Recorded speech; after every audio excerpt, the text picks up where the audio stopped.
Assalamualaikum, saya Saroya, berasal dari Negeri Sembilan. Nama saya Siti Amirah binti Muhammad Noor. Saya berasal dari Pelabuhan Kelang. Saya Siti Rohana binti Muhammad Taha dari Kelang, Selangor. Mula-mula memanglah rasa terkejut. Setelah mendapatkan pengesahan di cawangan, barulah saya percaya. Mula-mula tu memang tak percaya. Staf rakyat yang call tu dia yakin. Kita pergi ke HQ.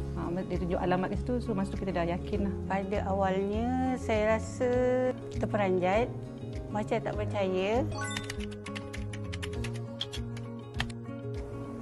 Saya berterima kasih kepada Bank Rakyat kerana menganjurkan cabutan-cabutan bertuah ini, dan sebagai seorang suri rumah, seorang ibu, saya berasa amat dihargai dengan hadiah seperti ini.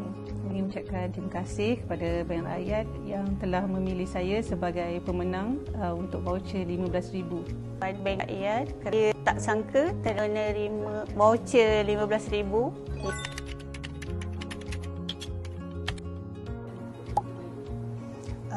Saya menyeru terutamanya wanita, ibu-ibu di luar sana supaya datang ke Bank Rakyat, membuka akaun pelaburan Iris kerana banyak hadiah-hadiah cabutan, bukan saja bulanan tetapi juga mingguan, dan pendeposit hanya perlu memasukkan RM100 untuk melayakkan mereka dapat hadiah cabutan bertuah. Terima kasih Bank Rakyat, bank pilihan anda.